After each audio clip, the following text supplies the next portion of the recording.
Boyfriend's sister says they kissed when family secrets go too far.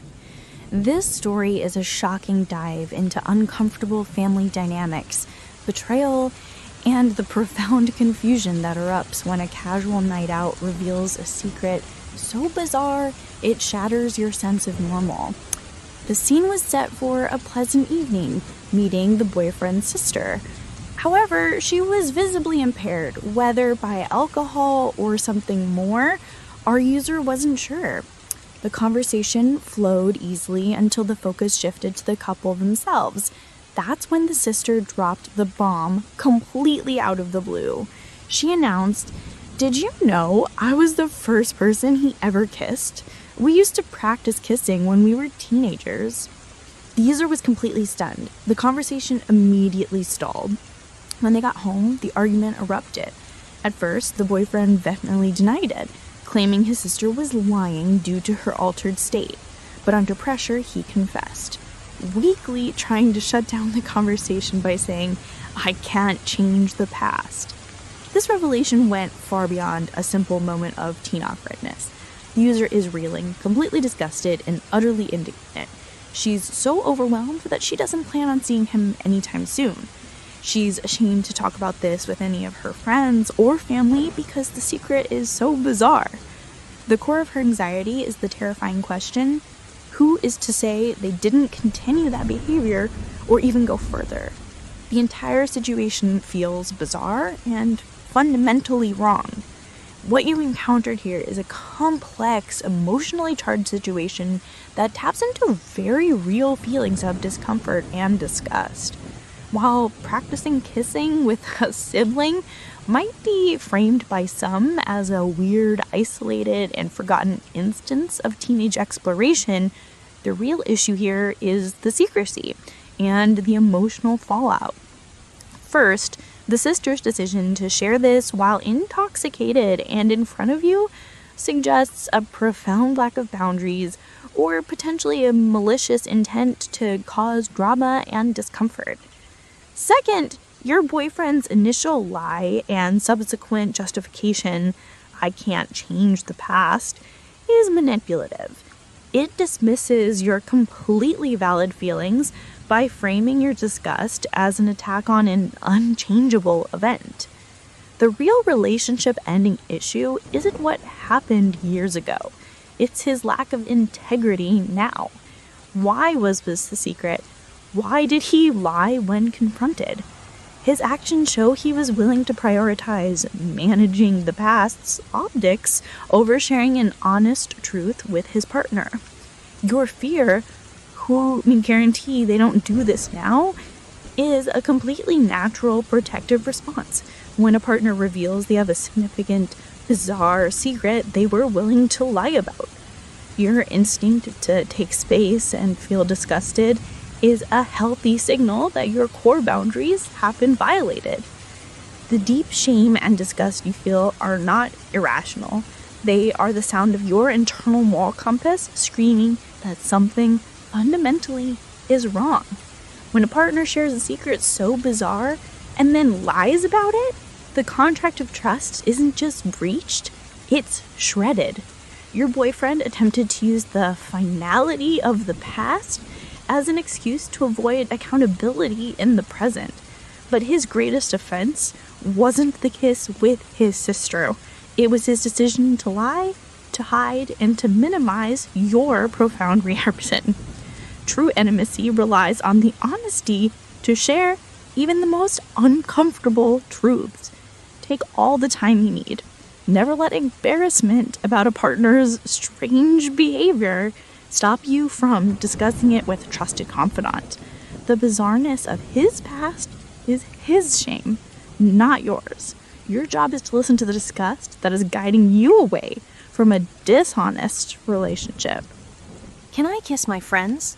The boundary test in a 3-year relationship.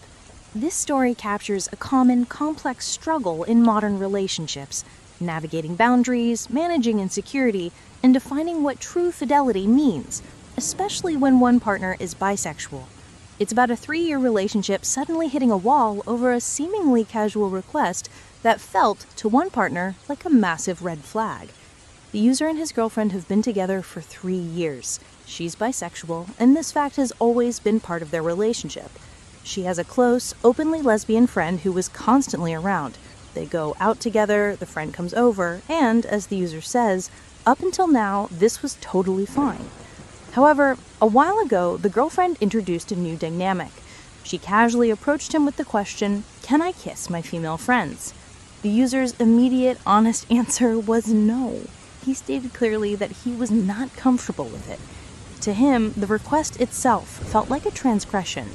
The tension escalated recently. His girlfriend told him she was going over to a friend's house. He brought up his prior discomfort, connecting her visit to the boundary she had tried to cross earlier. Her response was a classic attempt at gaslighting and deflection. She accused him of being insecure, specifically saying he shouldn't be insecure about her being around women, and dismissed her previous requests as just a suggestion and nothing more. He's now left completely confused and wrestling with 2 questions. Am I being too jealous, or is she pushing the boundaries and trying to make a fool out of me? Let's break down the central concept here. Fidelity is defined by the couple, not by general rules. The issue is not the girlfriend's bisexuality or the gender of her friends. The issue is the breach of the established covenant. In a committed relationship, fidelity means reserving physical intimacy for your partner. When she asked if she could kiss her friends, she proposed a shift toward a more open or polyamorous dynamic. When you said no, you clearly defined the boundary of your monogamous relationship. Her subsequent actions show a lack of respect for that boundary. When she accuses you of insecurity and minimizes her request as just a suggestion and nothing more, she's using manipulation tactics to guilt you into accepting a dynamic you already vetoed. She's trying to shift the blame from her boundary testing onto your emotional state. A secure partner respects the defined limits. A partner trying to open the relationship without honest discussion will try to label their partner's discomfort as jealousy or insecurity to gain control. You are not being jealous, you are protecting the monogamous agreement you both entered into. Your feelings are not rooted in your jealousy. They are rooted in the wisdom of self-preservation. When your partner attempts to introduce a radical shift in the rules of fidelity and then labels your discomfort as insecurity, she is signaling that she values her desire for outside attention more than your mutual peace. Your refusal to be made a fool is a powerful act of clarity. In a healthy relationship, boundaries are discussed, negotiated, and ultimately respected. If she wants a non-monogamous relationship, she needs to state that honestly, not sneak it in under the guise of casual friendship and then shame you for your reaction. You have every right to a partner whose commitment aligns with yours. Hold firm to the knowledge that protecting your core values is never a sign of insecurity. It is a sign of profound self-respect. She asked for space after a fight. Are my feelings controlling or valid? This is a story about the messy reality of early serious relationships. The moment when a disagreement over personal freedom escalates into a crisis of trust. It's about a 20-year-old man grappling with the line between expressing insecurity and becoming controlling, and the panic that follows when a partner requests a pause. His girlfriend, both 20, recently hit their first major roadblock. It started simply enough. She mentioned wanting to take a trip alone during her upcoming vacation. This idea immediately triggered a feeling of discomfort and slight insecurity in him. His response, however, was where the trouble began. He told her he didn't think it was right and retaliated, saying that if she was going to travel alone, then he would want to go out alone on his vacation too. His girlfriend was deeply upset by this. She accused him of being controlling and suggested his reaction showed a lack of trust. He tried to backtrack and explain it wasn't about distrust, it was genuine insecurity, a feeling of being left behind. But the conversation spiraled, becoming intensely tense. In the heat of the moment, she asked for some time to think things over. Now he's consumed by doubt. Did he truly overreact, Was he possessive? Or is it normal to feel discomfort when a long-term partner makes solo plans? Simultaneously, the request for a break feels devastating, as if his silly reaction has permanently damaged the relationship. He's torn. Should he grant the space she requested and wait for her to initiate, or should he rush to clarify things before they drift apart? This situation hinges entirely on the concept of reactivity versus communication. The fundamental desire for alone time or solo travel is a healthy and normal expression of independence in an adult relationship. However, the user's reaction, the tit-for-tat ultimatum, "If you go alone, then I'll go alone on my vacation too," was reactive, not communicative. It transformed his personal feeling of insecurity into a controlling punishment, confirming her initial accusation. The crucial mistake was not feeling the insecurity, it was externalizing that insecurity as a demand for her behavior to change, and then using the threat of his own independent action as leverage. To move forward, he needs to understand that insecurity is yours to manage, not hers to accommodate. The issue isn't the travel, it's the boundaries around it. Action plan: grant the space immediately. Do not contact her. This is the only way to prove he respects her boundaries and is not controlling. Use this time to introspect and define his feelings. Acknowledge the mistake. His reaction was controlling, even if his feeling was just insecurity. He needs to own the action, not just the feeling. Define his need. What is the actual fear? Does he fear infidelity? Or does he fear being forgotten? The solution to being forgotten is better scheduling when they are together, not forbidding her from leaving. Prepare to communicate. When she returns, his conversation should focus on his realization that he reacted defensively, not lovingly, and that he respects her independence.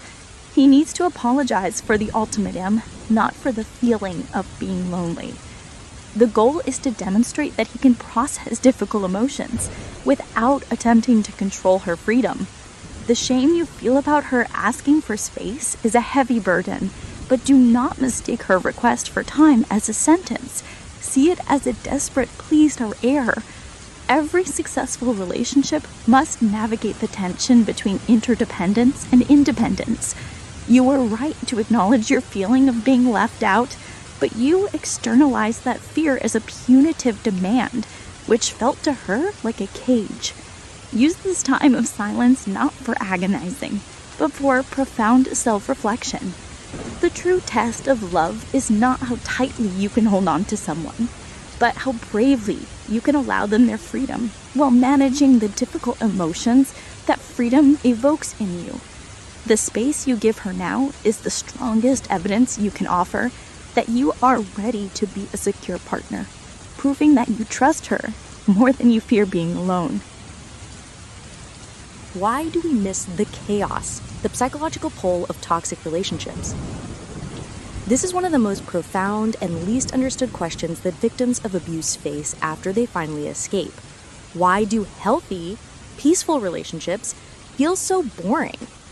We often hear that after surviving a turbulent partnership full of high highs and devastating lows, some people, particularly women, find stable relationships dull, as if the emotional intensity is missing. We need to cut through the internet myths and dive into the deep psychological reality. Is this phenomenon real? And if so, what is happening in the brain? The answer is unequivocally yes. It is real, and it has almost nothing to do with emotional immaturity. It is a powerful, addictive, and deeply wired psychological response known as trauma bonding and emotional habituation. The chaos of an abusive relationship is not just emotional, it's neurochemical. Abusive relationships follow a distinct cycle: tension, incident or explosion, which is abuse; reconciliation or honeymoon phase, which is apologies, gifts, intense love bombing. During the explosive incidents, your brain is flooded with stress hormones like cortisol and adrenaline. The body is in fight or flight mode. When the abuser switches back to the charming, loving partner during the reconciliation phase, there is an intense relief. This sudden shift from panic to peace causes the brain to release large amounts of dopamine and oxytocin. This rush of feel-good chemicals immediately following a period of intense stress is a potent form of conditioning. Your brain unconsciously learns to associate the high of reconciliation with the pain of the preceding fight. You become addicted to the roller coaster, where intense, damaging conflict is immediately followed by an equally intense, but temporary, feeling of being deeply loved and needed. When you enter a genuinely healthy relationship, what happens? There's peace, consistency, and respect. There are no sudden, frantic apologies. There are no dramatic highs and lows. This stability, which is objectively good for your mental health, is interpreted by a brain conditioned to chaos as a profound lack of stimulation. You are looking for the familiar dopamine hit of the relief cycle, and a healthy partner won't provide it because they are not causing the stress in the first place. This piece feels like flatlining, like a television that isn't loud enough. Your conditioned brain equates high drama with high passion. The absence of the explosive conflict makes the safe, steady connection feel underwhelming or boring. The real work of healing is learning to redefine passion. In an abusive relationship, passion equals intensity and fear. In a healthy relationship, passion equals security, mutual respect, and consistent vulnerability. Many women who have escaped this cycle reported that they have to consciously practice finding the excitement in the mundane, the quiet comfort of a trust that isn't tested, the thrill of being respected without having to fight for it, and the peace of knowing a disagreement won't turn into a crisis. This feeling of missing the chaos is a normal, recognizable symptom of trauma and conditioning, not a personal flaw. It means your healing is incomplete and your brain is still yearning for the toxic, high-intensity feedback loop it was trained to rely on. Do not fall for the lie that peace is boring. Peace is the true luxury, the foundation upon which real, sustainable joy is built. Your assignment now is to bravely face the quiet. Learn to appreciate the profound excitement of certainty, where you no longer have to spend emotional energy bracing for impact. The goal is to evolve your definition of passion from intensity to integrity.